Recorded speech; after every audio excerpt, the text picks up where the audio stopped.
오늘 이 자리에 오신 여러분 모두를 주님의 이름으로 환영하고 축복합니다. 오늘 우리는 아주 익숙하지만 어쩌면 우리 신앙에서 가장 중요한 예배라는 주제를 함께 나누어 보려고 합니다. 많은 분들이 아시겠지만 제가 이제 결혼한 지도 1년이 조금 넘었습니다. 이제는 새신랑이라는 말이 조금은 쑥스럽기도 하고 신혼의 달콤함 뒤에 숨겨진 현실들이 하나둘씩 보이기 시작하는 참 재미있는 시기인 것 같습니다. 제가 결혼하기 전부터 선배 목사님들이 제 귀에 딱지가 않도록 해주셨던 조언이 있습니다. 혹시 무엇인지 짐작하시는 분이 계신가요? 아주 무시무시한 조언이었는데요. 바로 방울뱀을 조심하라는 것이었습니다. 방울뱀, 왜 조심하라는 것일까요? 우리가 들어가 살게 될 신혼집에 뱀이 있다는 말일까요? 아니면 어디 놀러 가서 텐트 같은 곳에서 자게 될 때 문단속을 잘하라는 말일까요? 여러분, 우리가 보통 뱀이 낼름거리는 소리를 흉내낼 때 어떻게 하나요?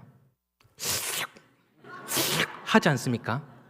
그런데 이 소리가 신기하게도 아내가 남편이 뭔가 잘못했을 때 주의를 주는 소리와 똑같다는 것입니다. 남편이 집안일을 실수했을 때 뒤에서 차갑게 들려오는 소리, 똑바로 안 해? 할 때 그 소리입니다.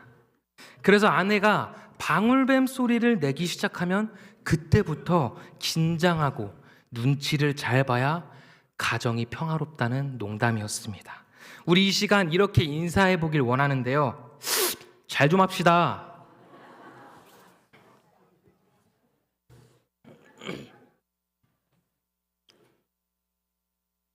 잘하겠습니다. 저도 이제 결혼 1년 차가 이제 넘어가다 보니까 가끔 그 소리가 들릴까봐 미리 겁을 먹고 아내의 눈치를 살피는 제 자신을 발견하곤 합니다. 사실 누군가의 눈치를 본다는 것은 상대방을 진심으로 사랑해서라기보다 내 마음이 좀 편하고 싶어서일 때가 많은 것 같습니다. 내가 좀 덜 피곤하고 싶어서, 갈등을 피하고 싶어서 상대의 비위를 맞추는 것입니다. 겉으로는 상대를 배려하는 것 같지만 실상은 나의 평안을 지키려는 마음이 클 때가 많습니다. 우리의 예배에도 가끔 이런 모습이 살며시 스며들 때가 있는 것 같습니다. 하나님을 너무 사랑해서 이 자리에 있는 것이 아니라 여기 앉아 있어야 내 마음이 편하고 오늘 안 가면 왠지 하나님 눈치가 보이기 때문입니다. 그렇게 나도 모르게 내 안위와 내 기분을 먼저 챙기며 앉아 있는 것은 아닌지 생각해 보게 됩니다. 오늘 우리는 이 솔직한 질문을 가지고 우리가 매주 드리는 예배의 본질이 무엇인지 다시 한번 깊이 마주하고 회복하는 시간이 되기를 간절히 소망합니다. 우리가 매주 교회에 오면서 마음 한편으로 기대하게 되는 것들이 있습니다.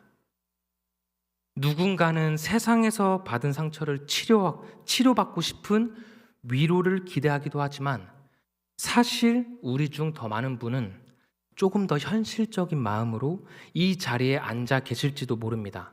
바로 직분과 의무 때문입니다. 내가 중직자니까, 내가 교사니까 주일에는 당연히 교회에 가야 한다는 그 익숙한 발걸음입니다.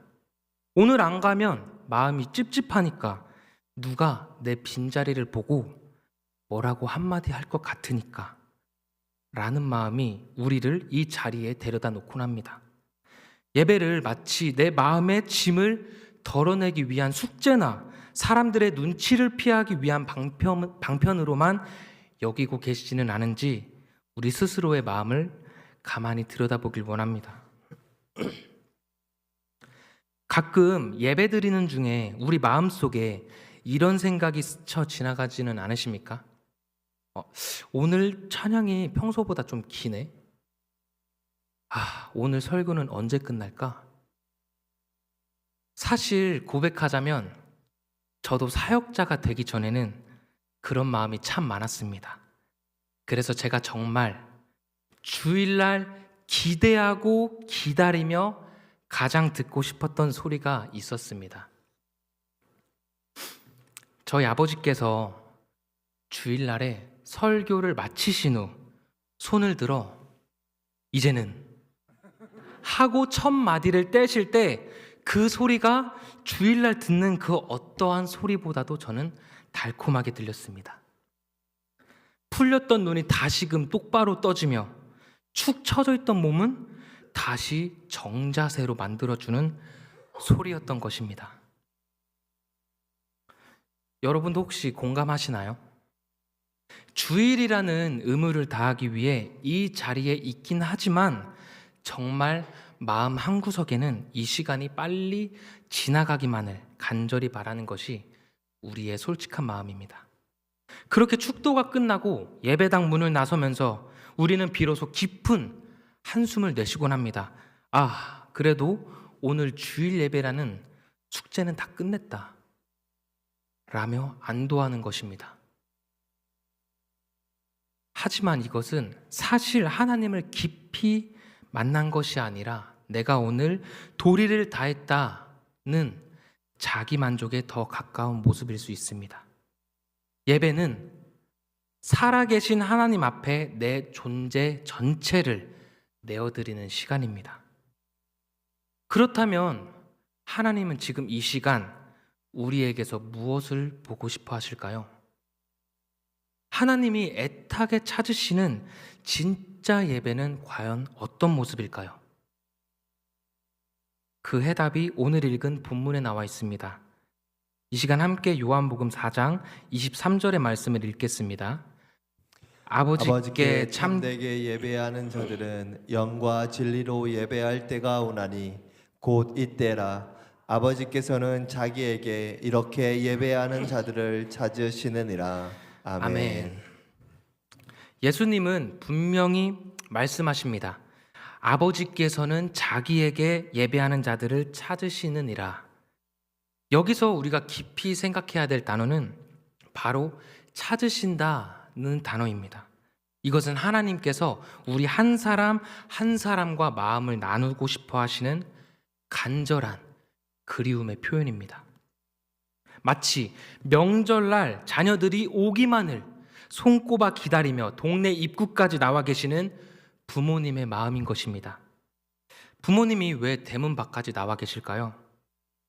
자녀들이 길을 잃었을까봐 걱정돼서 나와 계신 것이 아닙니다. 자녀가 집에 오지 않을까봐 의심하며 감시하는 것도 아닙니다. 그저 자녀들과 함께 따뜻한 밥 한 끼 먹으며 그들의 목소리를 듣고 싶은 그 사랑의 갈망이 부모님을 동네 입구까지 이끄는 것입니다. 자녀가 눈앞에 나타나기 전까지 부모님의 마음은 이미 자녀를 향해 달려가고 있는 것입니다. 이것이 바로 하나님이 우리를 찾으시는 마음입니다. 온 우주의 주인이신 하나님이 무엇이 부족해서 우리를 이토록 찾으실까요? 그것은 우리가 드리는 화려한 예배의 형식보다 그 예배 속에 담긴 우리들의 진짜 마음을 하나님이 너무나 보고 싶어 하시기 때문입니다. 하나님은 수많은 사람 속에 숨어 있는 여러분이라는 한 사람과 깊은 사랑의 대화를 나누고 싶어 하십니다. 이 원리를 가장 잘 보여주는 사건이 바로 성경 최초의 제사인 가인과 아벨의 이야기입니다. 이 시간 함께 창세기 4장 4절과 5절의 상반절 말씀을 읽겠습니다. 아벨은 자기도 양의 첫 새끼와 그 기름으로 드렸더니 여호와께서 아벨과 그의 제물은 받으셨으나 가인과 그의 제물은 받지 아니하신지라. 아멘. 혹시 방금 읽은 말씀에서 아주 흥미로운 점을 발견하신 분이 계신가요? 하나님께서 제사를 받으실 때 제물의 종류를 먼저 말씀하지 않으십니다. 성경은 분명히 아벨과 그의 제물이라고 기록하고 있습니다. 이것은 하나님께서 제물보다 그 예배를 드리는 사람을 먼저 보신다는 뜻입니다. 그래서 하나님은 아벨이라는 사람에게 먼저 눈을 돌리신 후에 그의 제물을 보셨다는 것입니다. 제물이 무엇인가 보다 그 제물을 들고 온 아벨이 누구인가가 하나님께는 더 중요했다는 것입니다. 성경을 자세히 보면 아벨은 첫 것을 구별하여 드렸지만 가인은 그저 소산물을 가져왔다고 기록합니다. 가인은 하나님을 내 유익을 위한 수단으로 여겨서 제물만 형식적으로 드렸습니다. 자신이 정성을 다하기보다 제사는 드려야 하니까 이 정도면 되겠지 라며 적당한 것을 가져왔고 하나님의 제사를 받지 않으시자 몹시 분노했습니다. 사실 소산물을 가져왔다고 해서 그것이 정성을 다하지 않았다고 단정 지을 수는 없습니다. 하지만 하나님께서 자신의 것을 받지 않자 분노로 반응한 그의 태도를 보았을 때 가인의 마음이 분명하게 나타나게 됩니다. 가인은 하나님과의 관계를 원한 것이 아니라 예배를 통해 자신이 원하는 복을 얻어내고자 했던 것입니다. 하나님은 오늘도 여러분이 준비한 정성보다 여러분이라는 사람 그 자체를 먼저 받기를 원하십니다. 그렇다면 나를 먼저 받으시는 하나님께 우리는 어떻게 응답해야 할까요? 하나님이 정말 기뻐하시는 예배의 모습은 무엇일까요? 오늘 본문 24절의 말씀을 함께 읽겠습니다. 하나님은 영이시니 예배하는 자가 영과 진리로 예배할지니라. 아멘. 아멘. 이 말씀은 예배의 시선을 나에게서 하나님께로 돌리라는 뜻입니다. 즉 예배의 주인공을 나에서 하나님으로 바꾸라는 것입니다. 우리는 흔히 오늘 내가 은혜를 받았는가, 내 기분이 좋아졌는가에 집중하지만 예배의 본질은 내가 무엇을 받는 것이 아닙니다. 하나님이 내 삶에 얼마나 가치 있는 분인지 인정하며 나 자신을 기꺼이 내어드리는 것에 있습니다. 우리가 쓰는 예배라는 말의 영어 단어인 worship은 원래 고대 영어인 가치와 신분이 합쳐진 말에서 시작되었습니다. 쉽게 말해 하나님이 내 삶에서 얼마나 귀한 분인지 그 가치를 인정해 드리고 그분에 걸맞은 대우를 해드리는 행위가 바로 예배라는 것입니다. 우리가 세상을 살아가면서 가장 가치 있게 여기는 것을 대할 때 어떤 태도를 보이시나요? 그것을 얻기 위해 내 시간을 쏟고 내 정성을 다하고 때로는 내가 가진 소중한 것까지 기꺼이 내놓지 않으신가요? 하나님을 예배한다는 것은 바로 그런 것입니다. 내 삶의 모든 가치의 우선순위를 하나님께 두고 그분께 합당한 영광을 올려드리는 것입니다. 성경에 보면 예수님을 너무나 사랑해서 자신의 전재산과 같은 향유 옥합을 깨뜨려 예수님의 발에 부은 한 여인의 이야기가 나옵니다. 마가복음 14장 3절의 말씀은 그 장면을 이렇게 기록합니다. 마가복음 14장 3절의 말씀을 함께 읽겠습니다. 예수께서 베다니 나병 환자 시몬의 집에서 식사하실 때에 한 여자가 매우 값진 향유 곧 순전한 나드 한 옥합을 가지고 와서 그 옥합을 깨뜨려 예수의 머리에 부으니. 아멘. 이 여인이 깨트린 향유 옥합은 당시 노동자가 1년 동안 한 푼도 쓰지 않고 모아야 살 수 있는 엄청난 가치를 지닌 물건이었습니다. 어쩌면 그녀의 전생애가 담긴 가장 소중한 보물이었을 것입니다. 중요한 것은 그녀가 옥합을 조금씩 부은 것이 아니라 깨뜨렸다는 사실입니다. 다시는 되돌릴 수 없도록 자신의 전부를 쏟아 부었다는 뜻입니다. 그 광경을 지켜보던 제자들은 이 비싼 것을 낭비하느냐고 화를 내며 말했습니다. 제자들의 눈에는 그것이 그냥 아까운 낭비로 보였던 것입니다. 하지만 예수님은 뭐라고 하셨나요? 내게 좋은 일을 하였다고 그녀를 칭찬하셨습니다. 왜일까요? 그녀는 예수님이 누구인지 알았고 예수님이 자신의 향유 옥합보다 훨씬 더 가치 있는 분임을 자신의 행위로 증명했기 때문입니다. 세상의 눈으로 보면 예배는 낭비처럼 보일 수 있습니다. 이 바쁜 주일 아침에 잠도 못 자고 나와서 몇 시간을 앉아 있는 것, 내 소중한 물질을 드리는 것, 그것은 분명 세상 기준으로는 손해이고 비효율적입니다. 하지만 하나님을 너무나 사랑하는 사람에게 이것은 아까운 낭비가 아니라 가장 가치 있는 분에게 드리는 기분 좋은 드림이 됩니다. 세상이 이해할 수 없는 이러한 드림이 바로 예배의 시작입니다. 하나님이 너무나 귀해서 내 시간과 내 마음을 아낌없이 써버려도 전혀 아깝지 않은 상태. 주님께 내 인생을 다 쏟아부어도 오히려 내 영혼이 더 부유해지는 신비. 그것이 예배의 진짜 모습입니다. 구약 성경을 보면 전부 드리는 것을 가장 잘 보여주는 제사가 있는데 바로 번제입니다. 번제는 제물을 제단 위에서 하나도 남기지 않고 다 불태워 그 향기를 하나님께 올려드리는 제사입니다. 다른 제사들은 제물의 일부를 제사장이 먹기도 하고 가족들과 나누어 먹기도 합니다. 하지만 번제만큼은 인간이 가질 수 있는 것이 하나도 없으며 오직 하나님 한 분만이 그 제사의 전부를 받으십니다. 하나님은 우리가 적당히 드리고 남은 것을 챙겨가는 예배가 아니라 우리 자신을 온전히 태워드리는 이 번제와 같은 예배를 찾으십니다. 참된 예배는 바로 이 번제와 같습니다.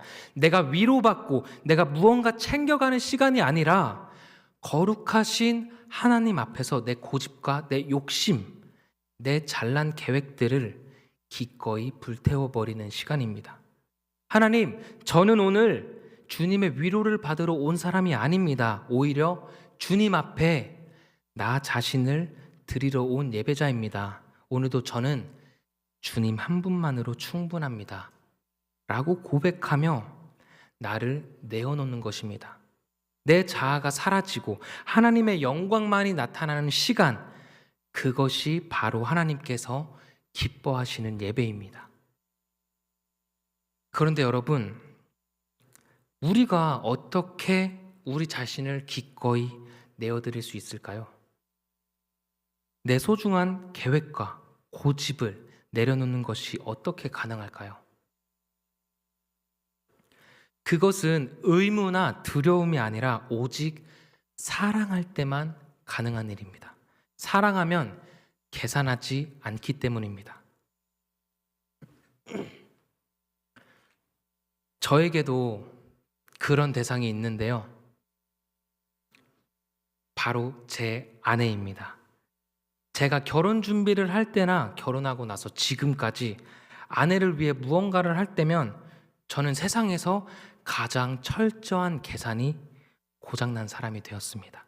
선물을 고를 때면 이걸 사면 나에게 어떤 이득이 올까? 라고 계산하지 않습니다. 맛있는 것을 먹으러 갈 때는 이 돈이면 국밥을 몇 그릇이나 더 먹을 텐데 라고 생각하지 않습니다. 저의 선물을 보고 활짝 웃는 아내의 모습을 보면 제 통장 잔고는 비록 줄어들었을지라도 제 마음은 세상 누구보다 부자가 된 것 같습니다. 사랑하기 때문에, 사랑하면 가치를 따지지 않고 모든 것을 내어주게 되어 있습니다. 우리의 예배도 바로 이런 사랑의 고백이어야 합니다. 하나님이 너무 귀해서 그분께 내 전부를 드려도 아깝지 않은 사랑이 우리 안에 회복되기를 간절히 소망합니다. 예배 시간이 흐르는 것을 아까워하며 시간을 보는 것이 아니라 주님과 함께하는 이 시간이 너무나 좋아서 시간이 멈췄으면 좋겠다고 고백하는 우리 모두가 되길 소원합니다. 예전에 저처럼 축도 시간을 기다리며 탈출을 꿈꾸는 것이 아니라 하나님, 이 예배 시간이 끝나가는 것이 너무 아쉽습니다 라고 고백하는 참된 예배자가 되길 축복합니다. 그런데 여러분, 우리가 이렇게 예배의 본질을 깨닫고 이제는 나를 온전히 드리겠다라고 굳게 다짐하며 예배의 자리에 앉아도 우리의 신앙의 여정에는 현실적으로 반드시 부딪히게 되는 아주 크고 높은 벽이 있습니다. 그것은 바로 우리의 감정과 상태라는 벽입니다. 분명히 집을 나설 때만 해도 혹은 예배당 문을 열고 들어올 때만 해도 오늘은 정말 주님만 바라보자. 내 모든 고집을 내려놓자 라고 다짐하곤 합니다. 그런데 이상하게 오늘따라 마음이 텅 빈 것 같고 찬양의 가사는 허공을 떠도는 메아리처럼 공허하게만 들리는 날이 있습니다. 남들은 다 눈물을 흘리며 뜨겁게 기도하는 것 같은데 나만 혼자 얼음처럼 이 자리에 덩그러니 앉아있는 것 같은 소외감을 느낄 때가 있다는 사실입니다. 찬양은 분명히 울려 퍼지는데 입술은 떨어지지 않고 설교는 귀에 들어오지 않으며 마음은 마치 물 한 방울 나지 않는 차가운 겨울처럼 메말라 버린 것 같은 그런 경험. 기도를 하려고 눈을 감아도 어둠 뿐이고 하나님이 내 목소리를 듣고 계신지조차 의심하게 되는 그 막막한 순간들을 한 번씩은 경험해 보셨을 것입니다. 그럴 때 우리는 흔히 깊은 절망과 자책에 빠지게 됩니다. 내 마음이 벌써 다 식어버린 건 아닌지, 내가 큰 죄를 지어서 하나님이 나를 떠나신 것은 아닌지, 남들은 저렇게 은혜를 받는데 왜 나만 이럴까? 결국 오늘 내 예배는 완전히 실패했구나 라며 스스로를 정죄하고 비난하기 시작합니다.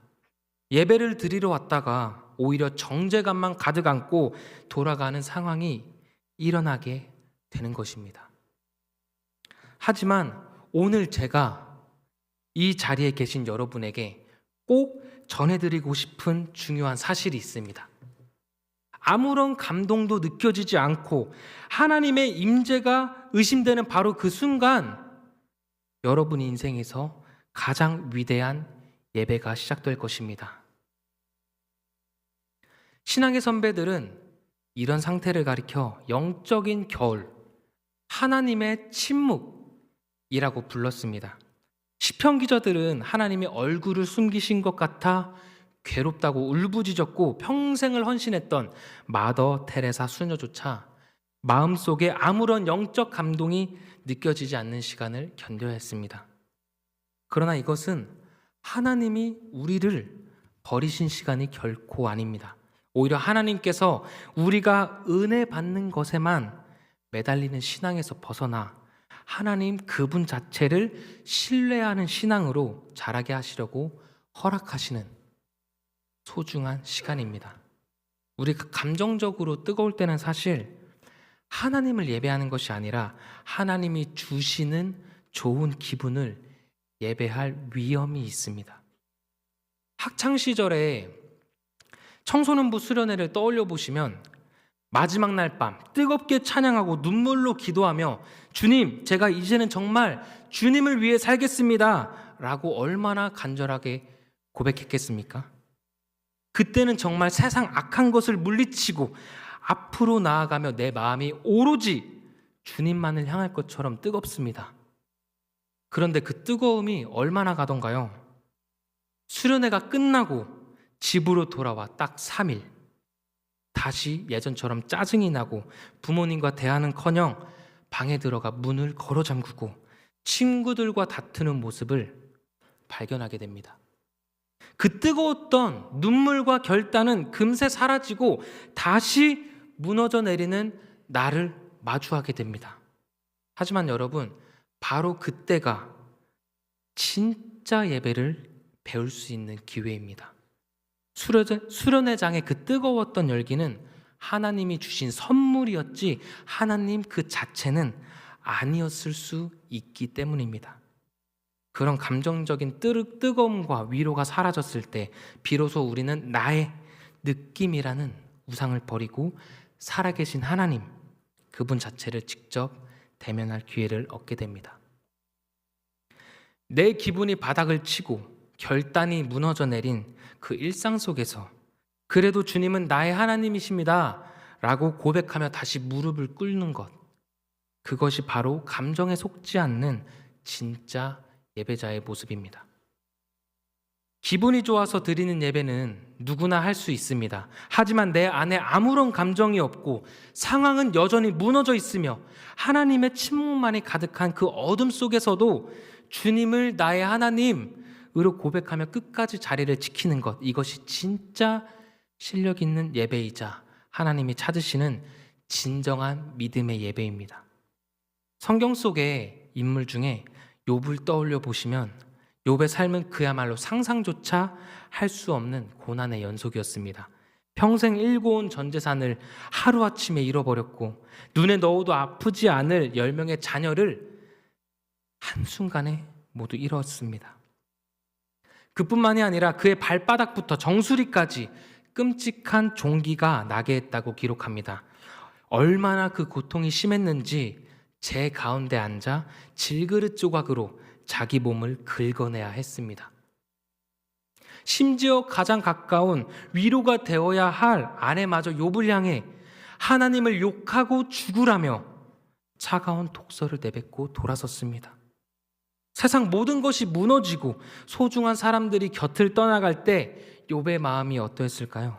이 처절한 절망의 끝에서 욥이 보여준 놀라운 반응이 욥기 1장 20절, 22절에 나와 있습니다. 함께 욥기 1장 20절에서 22절의 말씀을 읽겠습니다. 욥이 일어나 겉옷을 찢고 머리털을 밀고 땅에 엎드려 예배하며 이르되 내가 모태에서 알몸으로 나왔사온즉 또한 알몸이 그리로 돌아가올지라.